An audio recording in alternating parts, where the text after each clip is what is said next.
நமக்கு இன்று உரிய தவத்தை நடத்தி கொடுத்த சுகந்தி அம்மாவிற்கும் அவரது குடும்பத்தாருக்கும் இறையர்களும் குருவர்களும் துணை இருக்கட்டும். வாழ்க வளமுடன். நம்ம இன்னைக்கு சிந்திக்க இருக்கின்ற தலைப்பு ஔடதம் அறிவோம். ஔடதம் என்றால் மருந்து, குணப்படுத்தும் மருந்து. ஔடதம் சமஸ்கிருத வார்த்தை. மருந்தை எப்பொழுதுங்க எடுத்துக்கொள்வோம்? மறு உந்தாக பயன்பட. அப்ப ஔடதத்தை தருபவர்கள் மருத்துவர்கள். ஆனால் மருத்துவத்தின் ஓர் அங்கம் நோயற்ற வாழ்வை அமைய நோய் வராமல் தடுக்க வேண்டும் என்பது. இதை திருமூலர் மறுப்பது உடல் நோய் மருந்தனலாகும், மறுப்பது உடல் நோய் மருந்தனல் சாலும், மறுப்பது இனி நோய் வராதிருக்க மறுப்பது சாவை மருந்தனலாகும் லாமே என்கிறார்.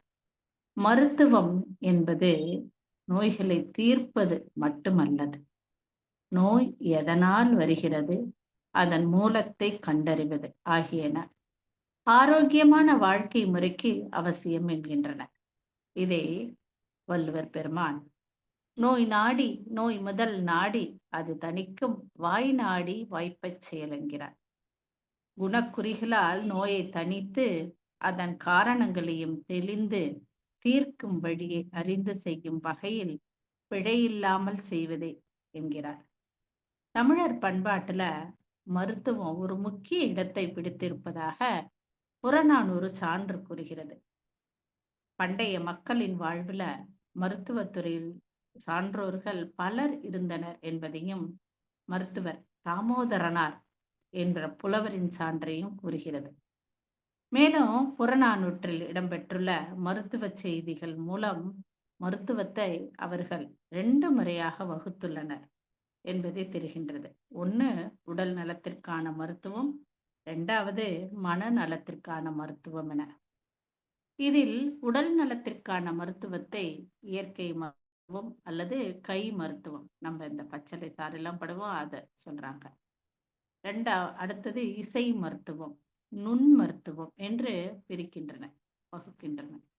மேலும் மருந்தில்லா மருத்துவத்துல காற்று, மண், நீர், சூரிய ஒளி சக்திகளுக்கு இயற்கையான சமைக்காத உணவுகளான தேங்காய், பழங்கள், காய் வகைகள், கீரை, முளையிட்ட தானியங்கள் முதலியன மருந்தாகவும் பயன்படுத்தப்பட்டனவாம். தினமும் 2-3 லிட்டர் தண்ணீர் குடிக்கணும் அப்படிங்கிறாங்க. அப்ப சொல்லியிருக்காங்க. அப்புறம் 2 முறை உணவு உண்ணுதலாம், 1 மணி நேரம் உடல் உழைப்பு செய்தல், வாரம் 1 நாள் உண்ணாவிரதம் இருந்தால், அதாவது உண்ணா நோன்பு கடைபிடித்தல், தினமும் 2 முறை வழிபாடு செய்தல் என பண்டைய கால மருத்துவத்தில் இருந்தனவாம். அதை நிலம், தீ, நீர், வலி, விசும்போடு 5ம் கலந்த மயக்கும் உலகம் ஆதலின் என்கிறது தொல்காப்பியம், மரபியல் 325.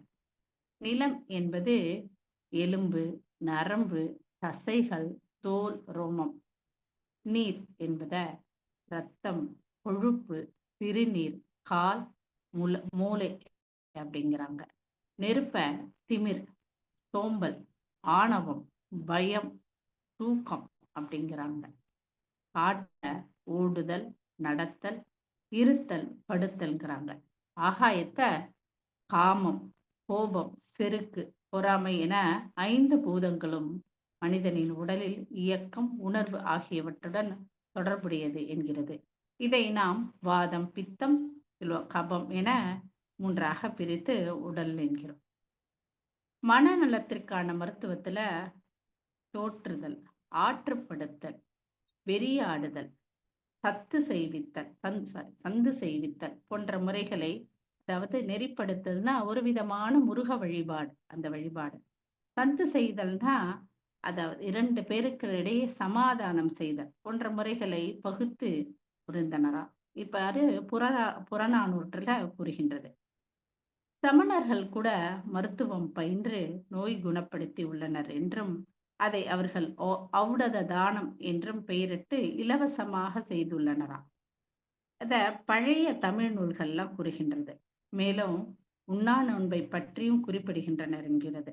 அதை சல்லோகனை என்கின்ற நிறைய அரசர்கள் சல்லோகனையை பின்பற்றுள்ளனர்கள் என்றும் கூறுகின்றது. உதாரணத்துக்கு நம்ம கோப்பெருஞ்சோழனார் தன் மகனுடைய இழிசெயலுக்கு நாணி வடக்கிருந்த செய்தி அறிய முடிகின்றது. அக்காலத்துல இந்த காலத்துல அக்காலத்துல வடக்குங்கிறது அவர்கள் எதுவுமே சாப்பிட மாட்டாங்க, தண்ணி குடிக்க மாட்டாங்க. அப்படியே இருந்து உயிர அப்படி இது பண்ணிப்பாங்க. ஆனா இக்காலத்துக்கு அதெல்லாம் அவசியம் இல்லை என்றும், அது கடினமானங்கும்போது அது சட்டமும் தடுக்கின்றது. ஆனால் மருத்துவத்துல உண்ணா நோன்ப உயரிய மருந்தாகவும் கூறுகின்றோம். உண்ணா நோன்பு மட்டும்தான். ஆனா தேவையில்லாத அந்த மாரி நம்ம செஞ்சுக்க வேண்டாம்னு சொல்றாங்க. நலமான வாழ்விற்கு இதன் தேவையை கருதி இயற்கை மருத்துவத்துல கூட 3 வகையாக பிரித்துள்ளனராம். உலர் உண்ணா நோன்பு.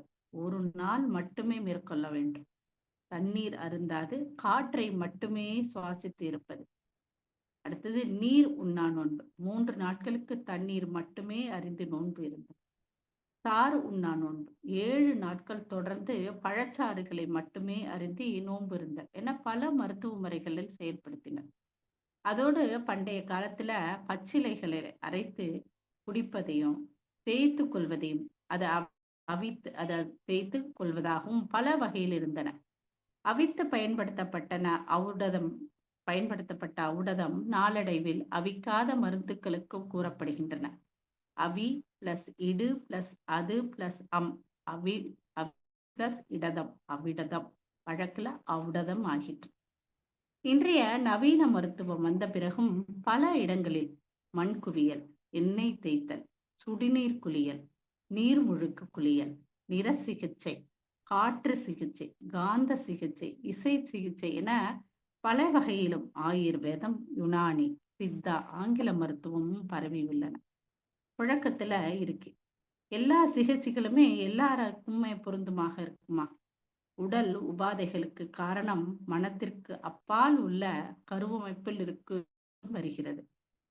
ஆதி வியாதி என்பார்கள். ஆதினா குழப்பமான மனம், வியாதினா உடல் நோய். இதை மருத்துவத்துறையும் ஏற்றுக்கொள்கிறது. குறிப்பாக வாழ்க்கை முறை நோய்களுக்கெல்லாம் காரணம் உடலில் உள்ள உயிரியல் கடிகாரம் பாதிக்கப்படுவதுதான் என்கிறது.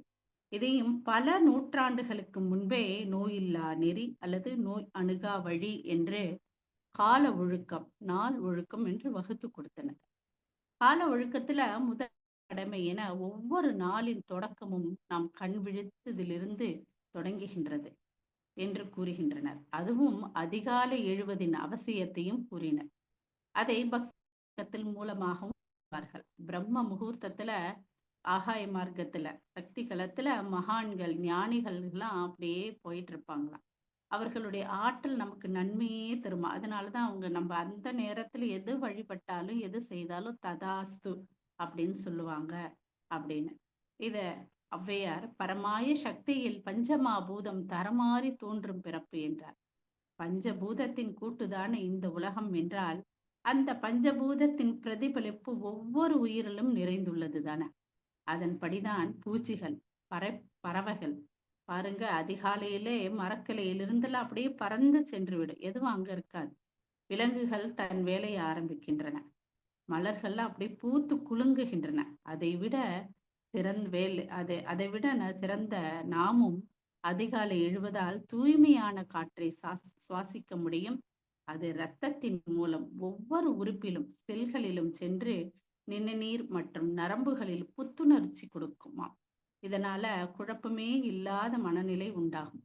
அதை போலவே கண் விழிக்கும் போது நேர்மறையான எண்ணங்களை உருவாக்கும் பொருட்களை பார்க்கும் போது உளவியல் ரீதியாகவும் நம்மை நெருப்படுத்தும் என்கின்றனர். அதனாலதான் காலையில் எழுந்த உடனே கை ரெண்டையும் தேய்ச்சு பாருங்க, அப்படி உரசி பாருங்க.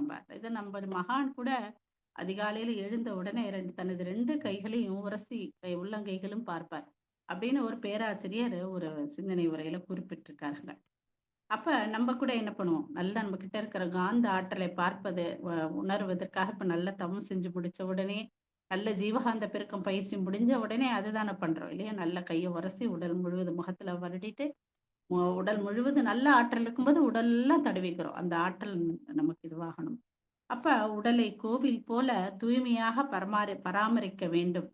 கோவிலின் வெளிப்புறத்தை சுத்தம் செய்துவிட்டு, இறைவன் வீட்டிற்கும் கருவறையை சுத்தம் செய்யாமல் விட்டு விடலாமா? கோவிலின் சிறப்பே அங்கே வீட்டிற்கும் இறைவனின் சக்தியை பெறுவதுதானே. நமது சக்தி நமது மூலாதாரத்தில் சக்தியாக நம்ம அந்த சக்தி இது பொறுத்துதான் இருக்கின்றது. இதை திருமூலர் உடம்பினை முன்னம் விழுக்கென்றிருந்தேன், உடம்பினுக்குள்ளே உருபொருள் கண்டேன், உடம்பின் உள்ளே உத்தமன் கோவில் கொண்டான் என்று உடம்பினை யானிருந்து ஓம்புகின்றேனே என்கிறார்.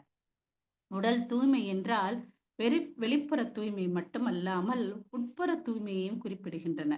இதற்கு முரணாக செயல்படும் போதுதான் நோய் உண்டாகின்றது. அதுவும் சித்தர்கள் கண்டறிந்த நோய் வகைகள் பார்த்தீங்கன்னா 4448. அதில் என்சான் உடம்புக்கு சிரசே பிரதானம் என்று தலையில் மட்டுமே 1008 நோய்கள் வருமா. மொத்த உடலில் நோய் உருவாகும் என்றும் அத உறுப்புகளாக 19ஆகவும் வகுத்துள்ளனர். அதோடு மனிதன் பிறக்கின்ற போதே இயற்கையாக நடைபெறும் 14 சுவாசம், விக்கல், தும்மல், இருமல், கொட்டாவி, பசி, தாகம், சிறுநீர், மலம், இளைப்பு, கண்ணீர், விந்து, தூக்கம், அபானவாயு இவை எல்லாம் நோய்களுக்கும் அடிப்படையானவை. இதை நமது மகான் கூட அடக்கக்கூடாத 14 என்று நமக்கு கொடுத்துள்ளார்கள். இன்னும் சிறிது நாட்களில் பார்த்தீங்கன்னா தெருக்கு தெரு ஒரு கண் மருத்துவர் வந்து விடுவார் போல உள்ளது. அந்த அளவுக்கு நமக்கு எலக்ட்ரானிக் பொருளோடு ஒன்றி விட்டோம் இல்லையா. பொதுவாக நாம் பிறக்கும் போதே சிலது எடுத்துக்கொண்டு வருவோம். அதில் ஒன்றுதான்க கண் நோய். உதாரணத்துக்கு கர்ப்பமாக இருக்கும்போது தாயானவள் பசியால் வருந்தினாலும் பயந்தாலும் மாங்காய் அல்லது மாம்பழம் இவற்றை அதிகமாக சாப்பிட்டாலும் குழந்தைக்கு கண் பார்வை குறைபாடு வருமா. அப்ப எனக்கு வரும் இன்பங்களுக்கும் துன்பங்களுக்கும் நான் தான் காரணம் இல்லையா.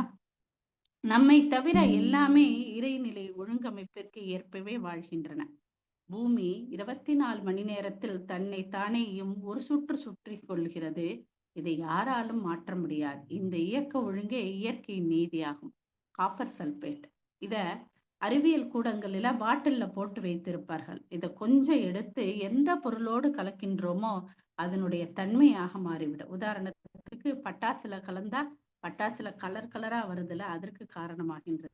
சாயம் விடும்போது துணியில சாயம் விடும்போது அதுல கலந்தா அதுக்கு தகுந்த மாதிரி மாறுகின்றது. அதை எடுத்து கொஞ்சம் நாக்குல வச்சா உயிருக்கே ஆபத்து. இதுதான் இயற்கையின் நியதி, இயற்கையின் லா.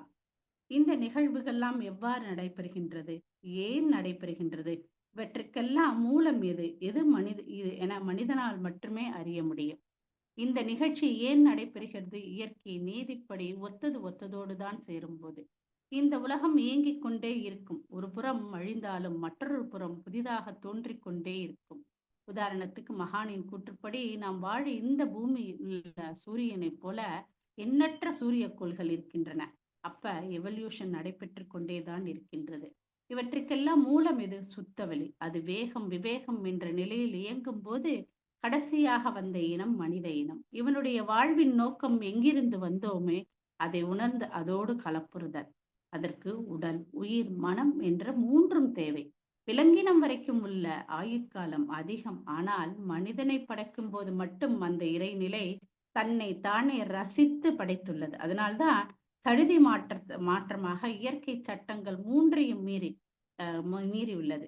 இதை நமது மகரிஷி ஒரு கவியில கூட கூறுவார். நம்ம எல்லாம் ஒரே மாதிரி படைப்பதற்கு 1,00,000 தலைமுறை உள்ளே வைத்து காத்து ஒரே மாதிரி படைத்துள்ளதாம் இறைநிலை என்பார்கள். அப்ப நான் யாரிடம் வந்தேன், தாயின் மூலமாக. அப்ப அந்த தாயை அறிந்து கொள்ள வேண்டுமானால் நானும் என்னை பெற்றவரும் நன்கு உடல் ஆரோக்கியத்தோடும் மன ஆரோக்கியத்தோடும் இருக்க வேண்டும். எங்கள் இருவரையும் உடம்பில் இணைப்பது எள்ளுக்குள் எண்ணெய் போல இறைநிலை மறைந்து நின்று நமக்குள் அறிவாக செயல்படுகின்றது. அதோடு குழந்தையாகவே இருந்து விட முடியுமா. உயிர் உய்ய வேண்டும் தானே, அறிவு முழுமை கிட்ட வேண்டும். அப்ப தானே நான் வந்த நோக்கம் முழுமை பெறும். அதற்கு ஆன்மாவினுடைய கலங்கங்கள் கழிக்கப்பட வேண்டும். ஆனால் இன்பமாக வாழ விரும்புகின்றேன். இந்த இன்பம் துன்பம் அனுபவத்திற்கு உடல் தேவை. இதை உடம்பார் அழியில் உயிரார் அழிவர், திடம்பட மெய்ஞானம் சேரவும் மாட்டார். உடம்பை வளர்க்கும் உபாயம் அறிந்தேன், உடம்பை வளர்த்தேன், உயிர் வளர்த்தேனே என்கிறார் திருமூலர். உடம்பு வைத்துதான் உயிர் ஓடிக்கொண்டிருக்கின்றது. பட்டினத்தார் கூட உன் ஊனுக்குள் நீ நின்று உலாவியதை காணாமல் நான் என்று இருந்தேன் நலமிழந்தேன் பூரணமே என்கிறார். நமது உடல் நலத்தை கவனிப்பது ஒவ்வொருவருடைய முக்கிய கடமையாகும். ஏனென்றால் வினைப்பதிவாம் சுமை விடுத்து தூய்மை பெறவே நினைவாய் உடலெடுத்தேன் நிலம் மீது விழுந்த பின்னே எனை மறந்தேன் எந்தன் வினை மறந்தேன் இறைவா உனை மறந்தேன் ஆனால் உள் நிறைந்து எனை மீட்டேன் என்கிறார் நமது மகரிஷி கவியில. இந்த உயிரின் தவிப்பு பற்றி ஒரு சொல்றாங்க. ஒரு பெரிய யானைங்க, அது பெரிய விலங்கு இல்லையா? ஒரு சமயத்துல ஒரே சமயத்துல வாயிலையும் தும்பிக்கையிலும் கூட உணவு வச்சுக்கொள்ளக்கூடியது. அந்த அளவுக்கு ஆற்றல் உடைய யானை. ஆனால் அதனுடைய உடலை அதால கவனிக்க முடியுமா அப்படின்னு பார்த்தாங்க, முடியாது, அறிந்து கொள்ள இயலாது. ஏன்? அது போலதான். ஏன்னா அது தலையில தானே தன் மண்ணை அள்ளி போட்டுக்கொள்ளும். அது போலதான் நாமும் என்ன பண்றோம், புலன் மயக்கத்தில் சிக்குகிறோம். தன்னை எறுதல் என்பது முதல் கடமை. தன்னுடைய குறைகளை அறிந்தால் தானே நிறைகளை நாடி பயணம் செய்ய இயலும் என்கிறார் மெய்கண்ட நாயனார். இது அறியாமை அல்ல என்பதற்கு திருஞான சம்பந்தர் அறியாமை என்றால் என்ன அப்படிங்கிறதுக்கு, ஒன்றும் தெரியாமை அறியாமை அல்ல, ஒன்றை பிறிதொன்றாக முறை பிழல உணர்தலை அறியாமை என்கிறார். அடுத்தது, யானை தன்னை கட்ட சங்கிலிய தானே எடுத்து பாகன்ட்ட கொடுக்குங்க. அது போல நாம என்ன பண்றோம், தன்னைத்தானே வினைக்கட்டுக்குள் உட்படுத்திக் கொள்கிறோம். வாய்த்தது நமத்தமக்கு ஈதோர் பிறவி மதித்திடுமேன் என்கிறது திருமுறை. வினை பதிவை கழிக்க வந்தவன் தன்முனைப்பு காரணமாக யானை போல கட்டு போட்டுக் கொள்கின்றனர் என்கிறார். அதோடு யானைக்கு தன்மேல் பாகன் இருந்து செலுத்துகிறான் என்று தெரியுமா? தெரியாது. அது போலதான் நம் கர்மையத்துல இறைவன் இருந்து வழிநடத்திக் கொள்கிறான் என்பது தெரியவில்லை என்கிறார் திருப்பரந்துரை இதுல பதிகத்துல மாணிக்க வாசகர் பெருமான். அப்ப வினைப்பதிவின் அடையாளம் தானே உடலிலே நோய். அப்ப மகரிஷி கூட சொல்றாரு, பிராஸ்பரிட்டி ஆஃப் இந்தியா என்ற நூலுல மனிதன் என்பவன் அழியும் உடலும் அழியாத ஆன்மாவும் இணைந்த கூட்டு என்கிறார். மகாபாரதத்துல சாகாவரம் பெற்றவர் இல்லையா பீஷ்மாச்சாரியர். அவர் அம்பு படுக்கையில இருந்தபோது தர்மருக்கு உபதேசம் செய்கிறார் விஷ்ணு சஹஸ்ரநாம ஸ்லோகம் மூலம். அதில் 30வது ஸ்லோகம் என்ன வரும்னா, ஓஜஸ் தேஜோ விதித்தரக பிரகாசாத்மா பிரதாபனக அப்படின்னு. ஓஜஸ் போட்டா தேஜஸ் உயரும். எப்படி இருக்குங்க, நம்ம 7 தலைமுறையும் கழிக்கக்கூடியதுதான் ஓஜஸ் பயிற்சி இல்லையா? அப்ப நல்ல தேஜஸ் ஒரு அரசனுக்கு என்ன இருக்கணும், அவனுடைய பார்த்த உடனே அவனுடைய மக்கள்லாம் அவன் சொல்றத கேட்கணும், பண்ணணும். அப்ப அவன்கிட்ட இருக்கிற எப்ப கேட்பாங்க, அந்த அரசன் நல்லவனாக இருக்கும் போதுதான் அந்த மக்கள் கேட்பாங்க இல்லையா? அவர் என்ன சொன்னாலும் மக்கள் கேட்பாங்க. இப்ப நாம் அனைவருமே 7வது தலைமுறை என்றால் நமக்கு 6 தலைமுறை, நம்ம எல்லாருமே இப்ப தர்மர் 7வது தலைமுறைன்னா அதுக்கு முன்னாடி 6 தலைமுறைகள் செயல் தானே அவர் சொல்றாரு.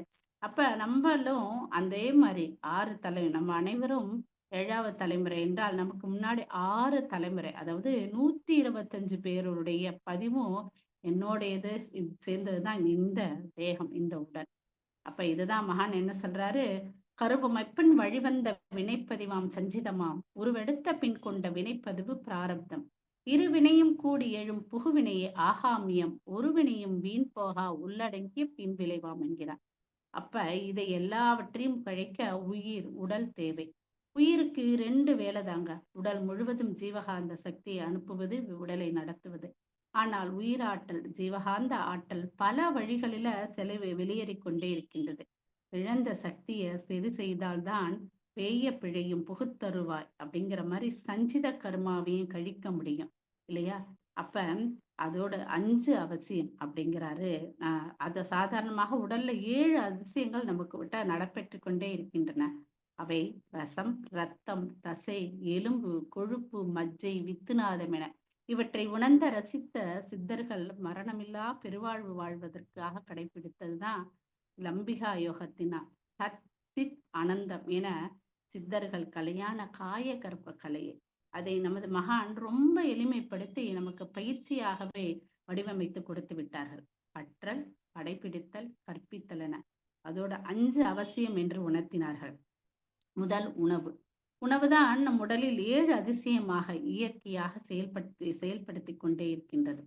முறையான பயிற்சியோடு உணவையும் சரியாக கடைபிடித்தால் தலைமுறை பதிவுகளையும் சரி செய்ய முடியும் என்பதற்கு ஒரு தம்பதியினர் உதாரணம். அதை நிரூபித்துள்ளார்கள். டாக்டர் பால் அப்படிங்கிறவரங்களை கேள்விப்பட்டிருப்போம் இல்லையா? குடல் இரைப்பை மருத்துவர். இவருக்கு ஒரு இவருடைய பார்த்தீங்கன்னா, இவருடைய வாழ்க்கைய அப்படியே ஒரு இதுல சொல்றாரு. அவரு சொல்றாரு, அவருடைய நடு விரல் வந்து கொஞ்சம் ரொம்ப குட்டையா இருக்குமாம். மத்த விரல்கள விட அது குள்ளமாகவே இருக்குமாம். அவருடைய தாத்தாக்கோ, அப்பாக்கோ, தாத்தாக்கோ, அவர் தாத்தாவுடைய அந்த தலைமுறைக்கு, அப்பாவுடைய தாத்தாவுக்கோ யாருக்குமே இந்த மாதிரி ஒரு குறை இல்ல அப்படின்னு சொல்றாரு. ஆனா, அதோட மட்டும் இல்ல. அவருக்கு மட்டும் தான் இந்த குறை இருக்குன்னு சொல்றாரு. இதுக்கு காரணமும் தன்னுடையதே அப்படின்னு சொல்றாரு. அதாவது அந்த பதிவு தான் அப்படின்னு சொல்றாரு. அதோட அவருடைய மனைவிக்கு 7 முறை கருக்கலைப்பு ஏற்பட்டுள்ளதாம். காரணம் உள்ளே இருக்கிற குழந்தை உடல் முழு வளர்ச்சி, அதாவது கையோ, இல்ல காலோ இல்லாமல் இருக்குமாம். இதற்கு காரணம் என்ன என்று அவருக்கு ரொம்ப ஆராய்ச்சி பண்ணாங்களாம். இவருடைய அப்பா வந்து சகோதரியினுடைய மகளை, அதாவது மாமாவையே கல்யாணம் பண்ணிக்கிட்டாங்க. அப்ப அந்த இது பதிவு இவருக்கு வந்தது. அது மட்டும் இல்லாம இவருடைய டிஎன்ஏவும், அவங்க மனைவியினுடைய டிஎன்ஏவும் ஒரே மாதிரியாக இருந்ததாம். அப்ப இதனால என்னாச்சு, இந்த மாரி ஒரு குறை ஏற்பட்டிருக்கு. உள்ள இருக்கிற குழந்தைக்கு இந்த மாரி ஒரு பிரச்சனை வருது. அப்படின்னு தெரிஞ்சுட்டு இத என்ன பண்ணலாம் அப்படின்னு தான் முதல்ல உணவுல மாற்றம் கொண்டு வரணும். அப்படி கொண்டு வந்தாங்களாம். அதோடு உணவு, உறக்கம், உழைப்பு, உடலுறவு, எண்ணம் என 5லயுமே ஒழுங்குமுறை கடைபிடித்து அழகான குழந்தைக்கு பெற்றோர் ஆயினர். வித்துநாதம் தான் 7வதாக அதிசயம் இல்லையா? எக்டோபிளாசம் என்ற சுத்த சக்தியாக மூளையில கட்டுகிறது. உடலை நடத்துகிறது. சாதாரணமாக உணவிலிருந்து செல்கள் ஆற்றலை நம்ம 6000 செல்கள்ல 4500 உடலுக்கும், மூளைக்கு மட்டும் 1500 செல்கள் சென்றதாம். அப்ப நம்ம 5 நாள் நாம் சாப்பிடும்போது 7 தாதுக்களாக மாற்றி அந்த நமக்கு உடலுக்கு ஆற்றலை தருவதற்கு 35 நாட்களை எடுத்துக்கொள்கிறது என்கிறார் பேராசிரியர். அப்ப நமது உணவு என்பது சத்தானதாக இருக்க வேண்டும். ஒரு சொட்டு வித்துநாத திரவம் 64 ஆப்பிளுக்கு சமம்.